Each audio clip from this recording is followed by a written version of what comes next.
Back in. The government of France is scrambling to deal with the country's migrant problem. President Emmanuel Macron ran as a comparative liberal, but he wants homeless migrants off France's streets by year's end. That probably isn't going to happen, so now the French are cracking down.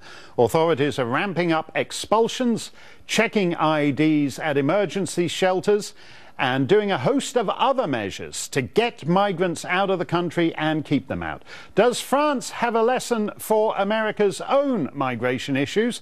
David Tafuri is a former State Department official and advised the Obama campaign on foreign policy.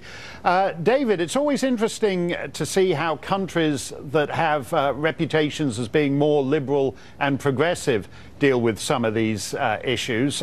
France expels 1 in 5 illegal immigrants. If Trump did that, he would literally be Hitler, even more literally Hitler than he already literally is, wouldn't he? 1 in 5 illegal immigrants get expelled from France.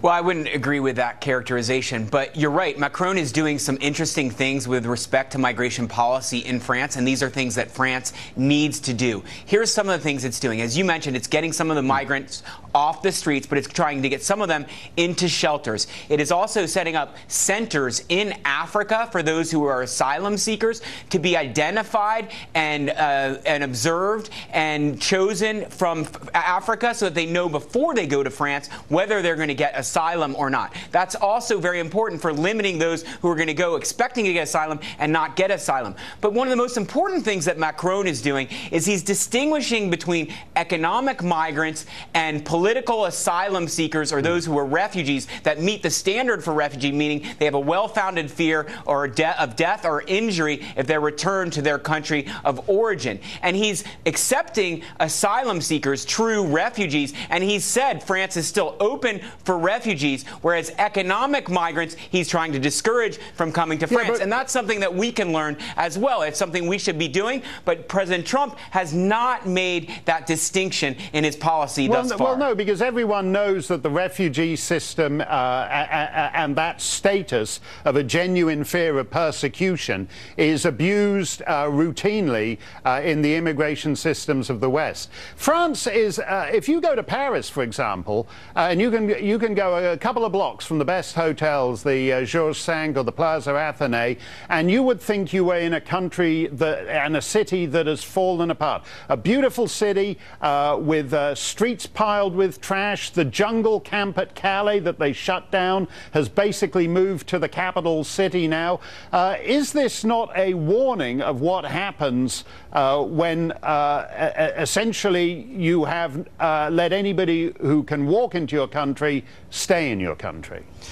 Well, that's why Macron is doing some of the things that he's doing. He's trying to make the streets safer. He's also trying to make it safer for some of these migrants by moving them off the streets and moving them into shelters. But I want to go back to one other characterization you mentioned, which I don't agree with. Asylum seekers in the U.S. are not problematic. Actually, the refugees who have come to the U.S. and have been resettled here as refugees have not engaged in crime. Their crime rate is less than the average American, and they've not engaged in terrorism. None of the major terrorist attacks. Well, hold on a second. None of the major terrorist attacks in the U.S. have been due to refugees. They're from people who came to the U.S. in other ways. No, what about the Somalis in Minnesota, for example, who go back to Somalia? They supposedly here because it's unsafe for them to go back to Somalia, but they fly back to Somalia, strap on the old suicide belt, and your State Department pays to have the 50,000 fragments of whatever's left of them shipped back for burial in Minnesota.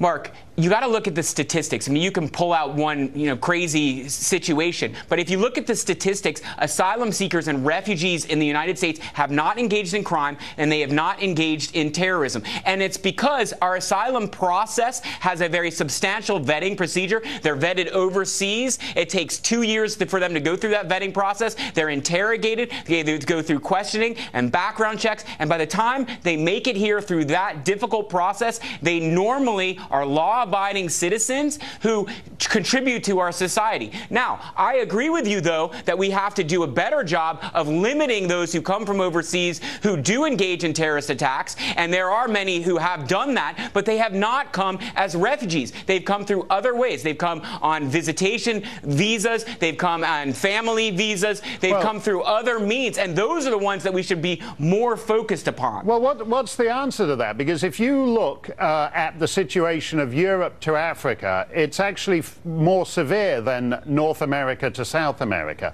Because if you look at the differential in birth rates, a very tiny proportion of the population of Africa, countries where people have 6, 7 children, and they can't support the present population, the incentive to just get on a boat and, as Tucker showed on this show a couple of months ago, just arrive on a beach in Spain where all the nice continentals are sunbathing topless and walk into Europe.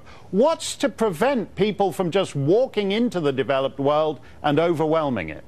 You know, I've read some of your articles on the aging statistics that you mentioned, and they are very interesting and thoughtful. And I think you make some good points there. One of the ways, though, we stop migration from Africa to Europe, as you mentioned, is to set up these centers in Africa. So there are staging centers there where people can apply, and they'll know whether they're going to be given refugee status or not. But ultimately, we also have to do more to turn these countries that are becoming failed states into more stable, prosperous countries, so people do not want to leave them. That's going to take a lot more engagement by Europe. Europe is not doing enough in Africa to stabilize these countries. Europe used to do enough, and it's called colonialism and imperialism. And it's actually very hard, isn't it, to do it at one remove by just giving money to international aid and development things. Well, that's not just what I'm talking about. And obviously, there's something in between colonialism and zero engagement. We have to be engaged. We have to be promoting democracy. We have to be promoting economic prosperity. And we have to make these countries safe and prosperous and stable so the people stay there and they don't seek illegal migration. Thanks for coming on, David. We'll try and find where that sweet spot is. Cash is as old as civilization, but has technology made it obsolete? Up next, Tucker's back to talk to an economist who says it's time for an all-electronic economy. That's next.